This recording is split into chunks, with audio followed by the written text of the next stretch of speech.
prières des saints, nos prières qui montent à Dieu. Voyez-vous? Et Jéroboam, quel type de prière il est en train d'offrir ici?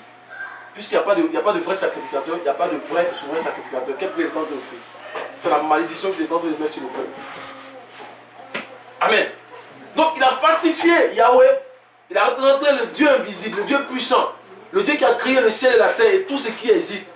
Il a représenté par des veaux d'or, il a représenté par des images, alléluia. Oh, Yahweh dit que tu ne te prosterneras pas en fait devant des images. Il a représenté cela. Il a falsifié Jérusalem. Jérusalem qui est le symbole de l'église aujourd'hui. Alléluia. Jérusalem qui est le symbole de l'épouse de l'agneau, la véritable épouse de l'agneau. Amen. Il a falsifié Jérusalem. Il a construit des lieux, il dit ici c'est Jérusalem. Venez là. Venez, c'est ce que vous devez adorer. Je voudrais qu'on regarde rapidement, en même temps, pour bien rentrer dedans dans le texte là, dans Deutéronome chapitre 12, pour qu'on comprenne le sens de Jérusalem. Juste ça seulement. Parce que le texte est assez long. Deutéronome 12, verset 1, verset 5.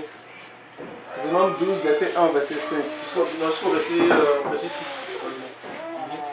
Voici les prescriptions et les règles que vous veillerez à mettre en pratique dans le pays que le Seigneur, le Dieu de vos pères, te donne pour que tu en prennes possession tous les jours que vous vivrez sur la terre. Vous ferez disparaître tous les lieux où les nations que vous allez posséder servent leur Dieu sur les hautes montagnes, sur les collines et sous tout arbre verdoyant. Vous démolirez leurs autels, vous briserez leurs pierres levées, vous jetterez au feu leurs poteaux cultuels, leurs achéras, vous abattrez les statues de leur Dieu et vous ferez disparaître le nom de ces lieux-là. Vous n'agirez pas ainsi à l'égard du Seigneur votre Dieu. Verset 5. Vous le chercherez seulement au lieu que le Seigneur votre Dieu choisira parmi toutes vos tribus pour y placer son nom et l'y faire demeurer. C'est là que tu iras. C'est là que vous apporterez vos holocausses, vos sacrifices, vos dîmes, vos prélèvements, vos offrandes votives, vos offrandes volontaires, ainsi que le premier-né de vos gros bétails et de votre petit bétail. Alléluia. Amen. Donc, Dieu avait donné un ordre vraiment très important. Il dit le lieu là, c'est là-bas que vous allez chercher le Seigneur.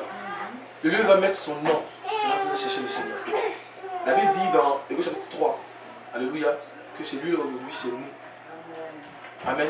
Amen. C'est pourquoi après chapitre 14, quand la Bible est 144 000 personnes, on dit qu'ils avaient le nom de Dieu. C'est-à-dire c'est le caractère de Dieu sur leur front. C'est-à-dire le nom est sur nous aujourd'hui. Amen. Pour tous les chrétiens qui cherchent réellement le Seigneur, le nom est sur eux. Amen. Mais Jéhovah m'a dit non, c'est pas là qu'il faut aller chercher Yahweh. Il dit c'est là où je vais bâtir. Il y a beaucoup qui y allaient. Pourquoi? Parce qu'ils n'ont pas cherché réellement, ils ne savaient pas réellement ce qu'ils allaient chercher à Jérusalem. Ils allaient accompagner en fait les autres, ils ne savaient pas ce qu'ils allaient chercher à Jérusalem. Amen. Regardons, mais malgré cela, il y en a qui sont restés fidèles à Yahweh. Allons dans 2 Chroniques chapitre 11, le verset 13. 2 Chroniques chapitre 11 à partir du verset 13. Quant aux prêtres et aux lévites qui étaient dans tout Israël, ils vinrent de tout leur territoire pour se rallier à lui. Les lévites abandonnèrent leurs habitations, leurs propriétés, et ils se rendirent en Juda et à Jérusalem, parce que Jéroboam et ses fils les avaient empêchés d'exercer leur sacerdoce pour le Seigneur. Continue. Ils avaient installé des prêtres pour les hauts lieux, pour les boucs et pour les tourillons qu'il avait fait. À la suite, ceux de toutes les tribus d'Israël qui étaient décidés à rechercher le Seigneur, le Dieu d'Israël, vinrent à Jérusalem pour sacrifier au Seigneur, le Dieu de leur père. Amen. Amen. Donc malgré tout ce que Jéroboam faisait, voulait empêcher les Lévites même de pouvoir accomplir de pouvoir faire leur service. On dit tous ceux qui avaient à cœur de chercher Yahweh, ils montaient à Jérusalem. Ils ont même abandonné leur maison, tout ça, parce qu'ils savent que chercher Yahweh, c'est mieux que tout ça.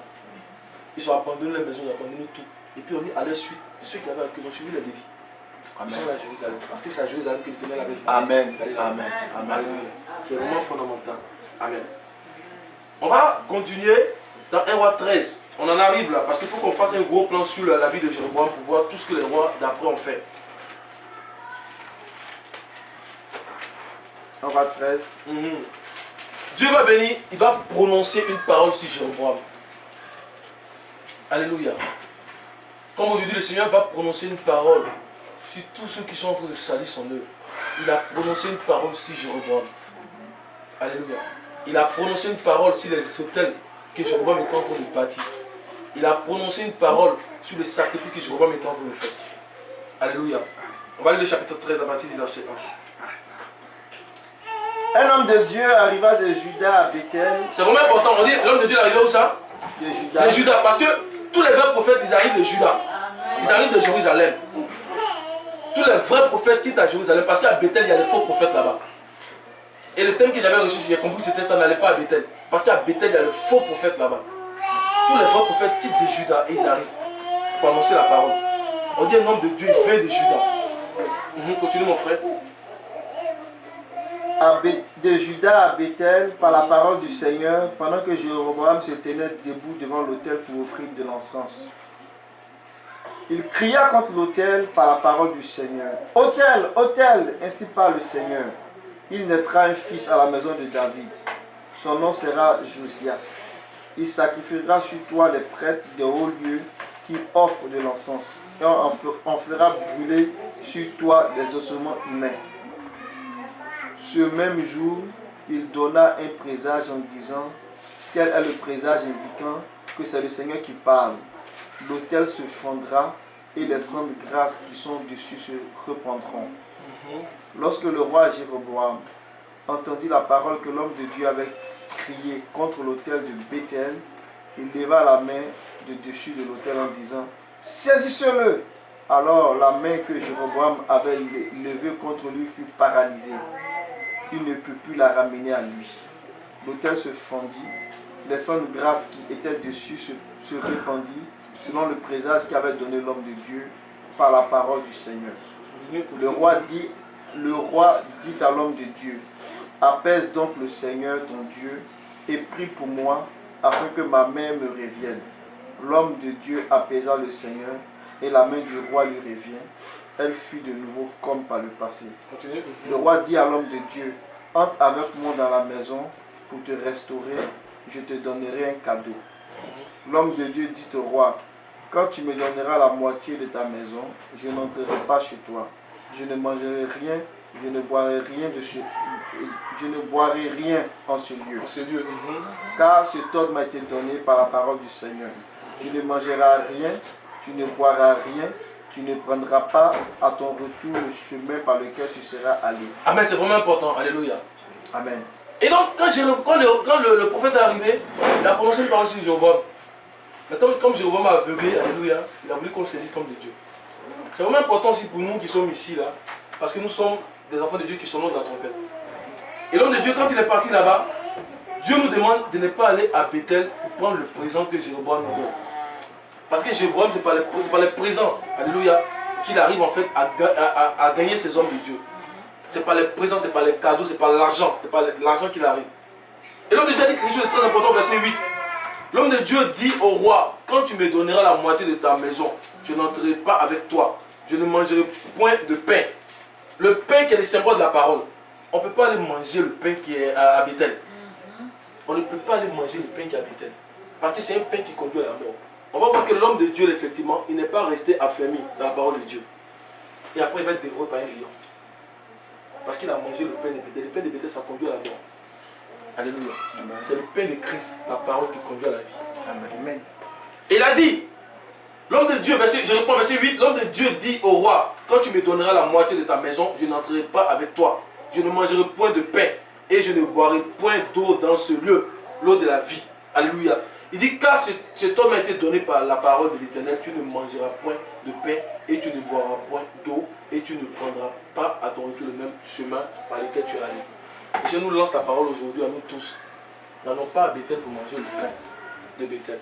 N'allons pas à Bethel pour boire l'eau de Bethel. Alléluia. Et il nous lance aussi la parole pour nous dire d'être affermis. D'être affermis dans cette parole-là. Parce que lorsque les prophètes de Bethel vont venir nous dire que Dieu m'a dit autre chose, si on ne s'appuie pas sur la parole de Dieu, ça va nous conduire à la mort. Amen. Regardez ce qui va se passer. À partir du verset 11. Tout ça, c'est le message, c'est vraiment important. À partir du verset 11. Or, il y avait un vieux prophète qui habitait à Bethel. Il habitait aussi le vieux prophète à Bethel. Mais Bethel, c'est un lieu de haut lieu. C'est un lieu où vraiment les ténèbres, tu vois, c'est un lieu des ténèbres. Il n'y a pas de vrai prophète à Bethel. Regardez ce qu'il va venir faire ce vieux prophète. On y va. L'un de ses fils vint lui raconter tout ce que l'homme de Dieu avait fait ce jour-là à Bethel. Les paroles qu'il avait dites au roi et il les raconta à leur père. Leur père leur dit, par quel chemin s'en est-il allé? Ses fils avaient vu par quel chemin s'en était allé l'homme de Dieu qui était venu de Juda. Alors il dit à ses fils, scellez-moi l'âne. Il lui scella l'âne et il monta dessus. Il suivit l'homme de Dieu et le trouva assis sous le térébenth. Il lui dit, est-ce toi l'homme de Dieu qui est venu de Juda? Il répondit, c'est moi. Alors il lui dit, viens manger avec moi à la maison. Mais il répondit, je ne peux ni revenir avec toi ni entrer chez toi. Je ne mangerai rien, je ne boirai rien avec toi en ce lieu. Car il m'a été dit par la parole du Seigneur, là tu ne mangeras rien, tu ne boiras rien, tu ne prendras pas à ton retour le chemin par lequel tu seras allé. Regardez le verset 18. Et qu'est-ce qu'il va répondre au prophète? Il lui dit alors, moi aussi je suis prophète comme toi. C'est un message qui m'a été dit par la parole du Seigneur. Ramène-le chez toi, qu'il mange et qu'il boive. Il lui mentait. Alléluia. Amen. Le prophète de Bethel va venir nous donner une autre parole de ce que Dieu nous a dit. Il va venir nous dire que moi aussi je suis prophète, alors qu'il vient de Bethel. Alléluia. Et si nous ne sommes pas affermis dans la parole de Dieu, on va aller suivre ce prophète-là et ça va nous conduire à la mort. Parce que l'homme de Dieu a suivi en fait ce prophète-là. Il allait manger. Et pendant qu'il mangeait, il y a une parole qui a été prononcée sur lui. Et à son retour, il a été dévoré par un lion. Alléluia. Il faut que la parole de Dieu soit notre référence. Il faut que la parole de Dieu soit notre référence. Quand quelqu'un vient nous dire quelque chose, il faut que par la parole de Dieu, on puisse en fait le sonder pour savoir s'il vient de Bethel ou s'il vient de Jérusalem. Amen. Amen. C'est vraiment important. Et quand Jéroboam va mourir après, quand il va mourir, c'est son fils en fait, Nadab, qui va prendre en fait la place de Jéroboam. Mais regardez un peu, là on est en train de parler des rois d'Israël seulement, je ne vais pas rentrer dans la vie des rois de Juda. Regardez un peu comment est-ce que Nadab va se comporter. Allons au chapitre 15, on va lire seulement les deux premiers versets là. La 18e année. Non, à partir du verset 25, on va dire verset 25 au verset... à partir du verset 25, vas-y, 15 à partir du verset 25. Nadab, fils de Jéroboam, devint roi sur Israël, la deuxième année d'Asa, roi de Juda. Est-ce que tu peux lire d'abord en fait dans le chapitre 13, le verset 33, parce que même après ça, Jéroboam n'a pas changé. Il a continué. Parce que Dieu prévient toujours. Dieu prévient toujours comme il a amour. Jéroboam n'a pas changé. 1 roi chapitre 13, verset 33. Après cela, Jéroboam ne revint pas de sa mauvaise voie. Il se remit à nommer prêtres de haut lieu n'importe qui, tous ceux qu'il désirait. Il les investissait comme prêtres de haut lieu. Voyez-vous, c'est lui-même qui investit. Donc tous ceux qui désirent, il dit ok, toi tu es prophète, toi tu es apôtre. Voyez-vous, il investit lui-même, il leur donne le ministère. Alléluia. Alors que Lévi là, c'est Yahweh qui a prononcé la parole.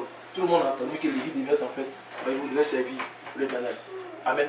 Comme les apôtres dans la nouvelle alliance, l'apôtre Paul et puis Barnabas, ils étaient de prier, la parole de Dieu la parole de Dieu est venue dans l'assemblée pour dire mettez-moi à part Paul et puis Barnabas. Mais je vois même les investisseurs en fait ces gens. Alléluia. C'est l'esprit de Balaam, c'est l'esprit de Babylone. Amen. On va aller maintenant, on va continuer dans au chapitre, chapitre combien là? 15. Chapitre 15. Verset 25. Donc Nadab, son fils, va prendre la place. Voyez-vous que tous les rois qui vont venir, on va dire qu'ils ont agi comme Jéroboam. On y va. Nadab, fils de Jéroboam, devint roi sur Israël la deuxième année d'Azer, roi de Juda. Il régna 2 ans sur Israël. Il fit ce qui déplaisait au Seigneur. Il suivit la voie de son père et le péché qu'il avait fait commettre à Israël. Verset 27. Bacha, fils de Aïa de la maison de Issachar, conspira contre lui et Bacha l'abattit à Gilgeton qui appartenait aux Philistins pendant que Nadab et tout Israël assiégeaient Gilgeton. Alléluia. Amen. Parce que avant ça, Dieu avait prononcé une parole sur Jéroboam. Il avait dit que tous ceux de la maison de Jéroboam allaient les exterminer. Amen. Regardons ça assez rapidement. Parce que ce qui est arrivé ici, c'est vraiment important. Regardons cela assez rapidement. Dans 1 roi 14, à partir du verset 10 au verset 11. Donc le contexte ici, c'est que l'un des fils de Jéroboam était malade et il a envoyé sa femme pour retourner auprès du prophète Ajija. Il lui avait dit qu'il allait devenir roi. Alléluia. Et quand sa femme est partie, elle voulait se prendre pour une autre. Ajija lui a dit que la femme de Jéroboam entre. Je suis tenu de t'annoncer des paroles dessus. Alléluia. Il va commencer à prononcer ces paroles sur elle. Il va dire que ton fils qui est malade là, c'est le seul qui va enterrer, qui va mettre dans une tombe. Sinon tous les autres là, ils vont être mangés par les chiens ou bien ils vont être mangés par des animaux dans les champs. On va regarder ça. C'est dans le chapitre 14 à partir du verset 10. Quand tu lis ça, ça donne vraiment la crainte de Dieu. Ça donne la crainte de Dieu. C'est pourquoi je fais venir un malheur sur la maison de Jéroboam. Je retrancherai de chez Jéroboam tout mal. L'esclave comme l'homme libre en Israël. Je balayerai la maison de Jéroboam comme on balaye les ordures, jusqu'à ce qu'elle ait disparu. Celui de la famille de Jéroboam qui mourra dans la ville sera dévoré par les chiens, et celui qui mourra dans la campagne sera dévoré par les oiseaux du ciel. C'est le Seigneur qui parle. Continuez à partir verset 12. Et toi, rentre chez toi. Dès que tu mettras les pieds dans la ville, l'enfant mourra. Tout Israël se lamentera sur lui et l'ensevelira. C'est le seul de la famille de Jéroboam qui sera dans un tombeau. Parce que c'est le seul de la maison de Jéroboam en qui se trouve quelque chose de bon devant le Seigneur, le Dieu d'Israël. Amen. Donc, le Seigneur dit que c'est le seul qui va être mis dans un tombeau. Donc tous les autres là, on va les exterminer. Alors vous savez que nous savons que Dieu n'est pas un homme pour mentir. Quand il parle, quand il prononce sa parole contre les faux prophètes, quand il prononce sa parole contre ceux-là qui jouent avec son œuvre, sa parole s'accomplit. Amen. Et donc quand Baïcha est venu, c'est ça qu'on lisait maintenant. Qu'est-ce que Baïcha a fait pour accomplir la parole du Seigneur? On va retourner, tu vas relire à mon frère dans 1 roi chapitre 15 à partir du verset 25 jusqu'au verset 30. Je prends à partir du verset 27. 25 jusqu'au verset 30. Nadab, fils de Jéroboam, devint roi sur Israël la deuxième année d'Azer, roi de Juda. Il régna 2 ans sur Israël. Il fit ce qui déplaisa au Seigneur. Il suivit la voie de son père et le péché qu'il avait fait commettre à Israël. Bacha, fils de Aïya de la maison de Issachar, conspira contre lui et Bacha l'abattit à Gibéton, qui appartenait aux Philistins, pendant que Nadab et tout Israël assiégeaient Gibéton. Bacha le mit à mort la 3e année d'Asa, roi de Juda, et il devint roi à sa place. Lorsqu'il fut roi, il abattit toute la maison de Jéroboam. Il ne laissa aucun être vivant à Jéroboam. Il le fit disparaître selon la parole que le Seigneur avait dite par l'intermédiaire de son serviteur Aïya de Silo, à cause des péchés que Jéroboam avait commis et qu'il avait fait commettre à Israël, contrariant ainsi le Seigneur, le Dieu d'Israël. Amen. Donc Dieu a prononcé une parole sur Jéroboam, il dit qu'il allait exterminer la maison de Jéroboam. Et quand Baïcha est venu, Baïcha a accompli cette parole. Alléluia. Maintenant, regardons maintenant Baïcha lui-même ce qu'il a fait. À partir du verset 33. La 3e année d'Asa, roi de Juda, Bacha, fils de Aïya, devint roi sur tout Israël et Tissa pour 24 ans. Il fit ce qui déplaisait au Seigneur et suivit la voie de Jéroboam et le péché qu'il avait fait commettre à Israël. Jéroboam était une référence du mal. Toujours pas de suivre la voie de Jéroboam. On continue verset chapitre 16 à partir du verset 1. La parole du Seigneur parvint à Jéhu, fils de Hanani, sur Bacha. Parce que j'étais élevé de la poussière, que j'étais fait chef sur Israël, mon peuple, mais que tu as suivi la voie de Jéroboam et que tu as fait pécher Israël, mon peuple, me contrariant ainsi par leur péché, je balais Bacha et sa maison, je rendrai ta maison semblable à la maison de Jéroboam, fils de Nébat. Celui de la famille de Bacha qui mourra dans la ville sera dévoré par les chiens, et celui des siens qui mourra dans la campagne sera dévoré par les oiseaux du ciel. Amen. Donc quand il a pris le royaume Baïcha, il s'est comporté comme Jéroboam. Alors qu'on ne joue pas avec l'œuvre de Dieu, Dieu a prononcé la même malédiction qu'il avait prononcée sur Jéroboam. Amen.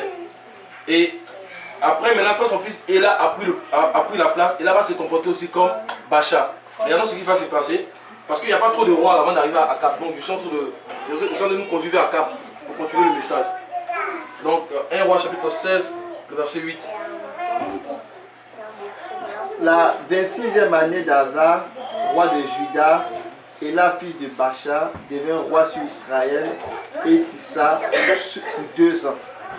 Un de ses officiers, Zimri, chef de la moitié des chars, conspira contre lui. Ela était à Tissa, buvant et à s'enivrer dans la maison d'Assa, l'intendant de la maison de Tissa. Zimri entra et le mit à mort. La 27e année d'Asa, roi de Juda, il devint roi à sa place. Donc on sait que son papa a conspiré contre Nadab, fils de Jéroboam. Lui également aussi, Dieu a fait en sorte qu'on conspire contre son fils. Donc Zimri également aussi, il a commis un coup d'état contre Ela, fils de Baïcha. Alléluia. Et regardons ce qu'il va faire par la suite. Il va accomplir la parole de l'Éternel que Dieu avait prononcée sur Baïcha. Verset 11. Dès qu'il fut roi et qu'il fut assis sur son trône, il abattit toute la maison de Bacha. Il ne lui laissa aucun mal, ni rédempteur, ni ami. Zimri détruisit toute la maison de Bacha selon la parole que le Seigneur avait dite contre Bacha par l'intermédiaire de Jéhu le prophète, à cause de tous les péchés que Bacha et Ela son fils avaient commis et fait commettre à Israël, contrariant ainsi le Seigneur, le Dieu d'Israël, par leur futilité. Amen. Craignons l'Éternel parce que sa parole s'accomplit tous les jours. Amen. Alléluia. Et après cela, Zimri lui-même là, il va se donner la mort parce que tout Israël va... On va pas lire ça en fait. Tout Israël en fait va venir pour, je veux dire, encadrer. Je veux dire en fait, va venir contre Zimri. Et Zimri va régner seulement 7 jours à Israël. Et il va aussi se donner la mort. Il va mettre le feu à la maison du roi. Et il va se suicider. Et il s'appelle Zimri qui vont choisir Omri, qui est le père d'Akab. Alléluia. Le père d'Akab. C'est dans la période d'Akab, alléluia, qu'Élie, qui a eu cette confrontation entre Élie et les 400 prophètes des Baal. Donc c'est pourquoi je vous amener en fait vers Akab. Amen. Et Omri également, s'il va venir, il va suivre les mêmes choses que Jéroboam a fait, jusqu'à ce que son fils Akab arrive. Mais quand Akab arrive, lui-même c'était le pire des pires. Amen. C'était le pire des pires. Israël était déjà tombé, mais il va même détruire même Israël. Amen. Regardons le chapitre toujours 16, à partir du verset 29. On va voir ce que Akab a fait. Akab, fils d'Omri, devint roi sur Israël la 38e année d'Asa, roi de Juda. Akab, fils d'Omri, régna 22 ans sur Israël à Samarie. Akab, fils d'Omri, fit ce qui déplaisait au Seigneur plus que ses prédécesseurs. Amen. Amen. On dit qu'il a fait plus mal que tous ses prédécesseurs. Et continue la suite du texte là. Comme si cela a été de peu de choses pour lui de suivre les péchés de Jéroboam, fils de Nébat, il prit pour femme Jézabel, fille d'Ethbaal, roi des Sidoniens, et il alla servir le Baal et se prosterner devant lui. Il éleva un autel au Baal dans la maison de Baal qu'il bâtit à Samarie. Akab fit aussi le poteau cultuel l'Achéra. Akab fit plus encore pour contrarier le Seigneur, le Dieu d'Israël, que tous les rois d'Israël qui l'avaient précédé. Alléluia. Amen. On dit qu'il a fait plus mal que tous les rois d'Israël qui l'avaient précédé. Alléluia. Akab a fait plus mal. C'est-à-dire qu'Israël était arrivé à un point de non-retour. Et dans cette condition, dans ce contexte-là, il faut l'offrande du soir. Alléluia. Amen. Il faut l'offrande du soir pour relever Israël. C'est-à-dire que personne ne pouvait ici venir relever Israël si ce n'est l'offrande du soir. Il fallait l'offrande du soir pour venir relever Israël. Ils étaient arrivés à un point de non-retour. Regardez même ce que Élie va dire par rapport à ça. Dans 1 roi 19, verset 13, verset 14. Vous allez voir vraiment qu'ils étaient arrivés à un point de non-retour. Quand Élie l'entendit, il s'enveloppa le visage de son manteau, sortit et s'éteignit à l'entrée de la grotte. Soudain, une voix lui dit: que fais-tu ici, Élie? Il répondit: j'ai montré une passion jalouse pour le Seigneur, le Dieu des armées, car les Israélites ont abandonné ton alliance, ils ont rasé tes autels, ils ont tué tes prophètes par l'épée. Moi, je suis resté seul et ils cherchent à me rendre la vie. Alléluia. À me prendre la vie. Amen. Ils ont abandonné ton alliance, ils ont fait quoi? Ils ont renversé tes autels, ils ont fait quoi? Ils ont tué tes prophètes. Quand on a atteint ces points-là, on a atteint un point de non-retour. Alléluia. L'alliance, renverser les autels, alléluia, et tuer les prophètes. On sait que les prophètes, là, qu'est-ce qu'ils font? Ils viennent pour prononcer la parole du Seigneur. Les prophètes viennent pour prononcer les oracles de Dieu. Alléluia. Sans prophétie, on a les ténèbres. Amen. Sans prophétie, on a les ténèbres. Quand David dit dans Psaume 119, verset 115, il dit, ta parole est une lampe à mes pieds. Sans la parole du Seigneur, il n'y a pas de lampe. C'est vraiment les ténèbres. Donc, en tuant les prophètes du Seigneur, Israël en fait voulait faire quoi? Il voulait en fait, je veux dire, arrêter l'esprit de la prophétie. Amen. Ils étaient en train d'arrêter l'esprit de la prophétie. Alors, comme je l'ai dit, sans l'esprit de la prophétie, il n'y a seulement que des ténèbres. Amen. Ils voulaient arrêter l'esprit de la prophétie. Alléluia. Amen. Et en arrêtant l'esprit de la prophétie, ils arrêtent aussi autre chose. Regardons dans l'Apocalypse chapitre 19, verset 10. Apocalypse 19, verset 10. Apocalypse chapitre 19, verset 10.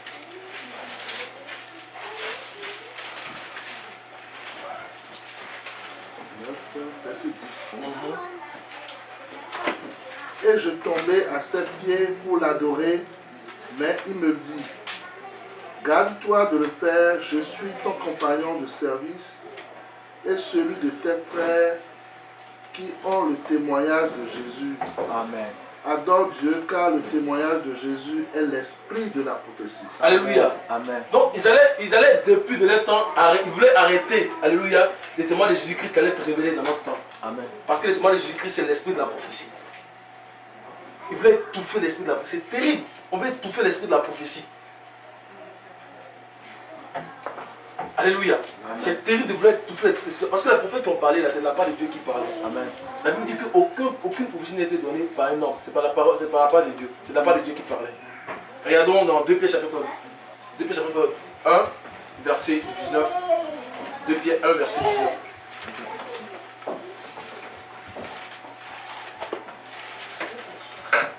2 Pierre 1, verset 19. On s'est parlé beaucoup, mais il faut qu'on sache en fait comment est-ce qu'ils étaient arrivés en fait à un point de non-retour. Et comment est-ce que le fond d'histoire est venu vraiment pour délivrer en fait ce peuple. Amen. Et nous estimons d'autant plus ferme la parole prophétique à laquelle vous faites bien de prêter attention, comme à une lampe qui brille dans un lieu obscur, jusqu'à ce que le jour commence à poindre et que l'étoile du matin s'élève dans votre cœur.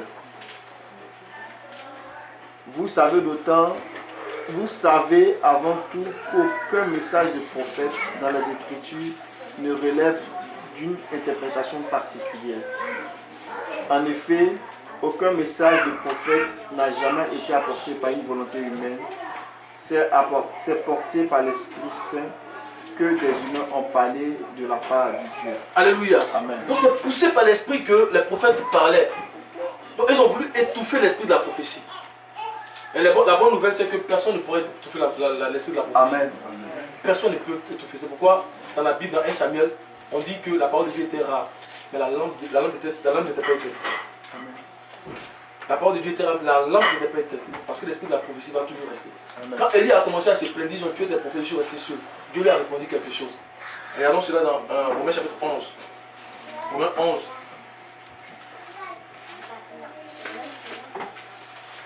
Romains 11. À partir du verset 1. Je dis donc, Dieu a-t-il rejeté son peuple? Loin de là. Car moi aussi, je suis israélite de la postérité d'Abraham, de la tribu de Benjamin. Dieu n'a point rejeté son peuple qu'il a connu d'avance. Ne savez-vous pas ce que l'Écriture rapporte d'Élie? Comment il adresse à Dieu cette plainte contre Israël? Seigneur, ils ont tué tes prophètes, ils ont renversé tes autels. Je suis resté moi seul et ils cherchent à monter la vie. Mais quelle réponse Dieu lui fait-il? Je me suis réservé 7000 hommes qui n'ont point fléchi le genou devant Baal. Amen. Dieu se réserve toujours un reste. Alléluia. Dieu se réserve toujours un reste. Quand les ténèbres commencent à prendre de l'ampleur. Alléluia. Quand les ténèbres commencent vraiment à s'accroître, Dieu se réserve toujours un reste.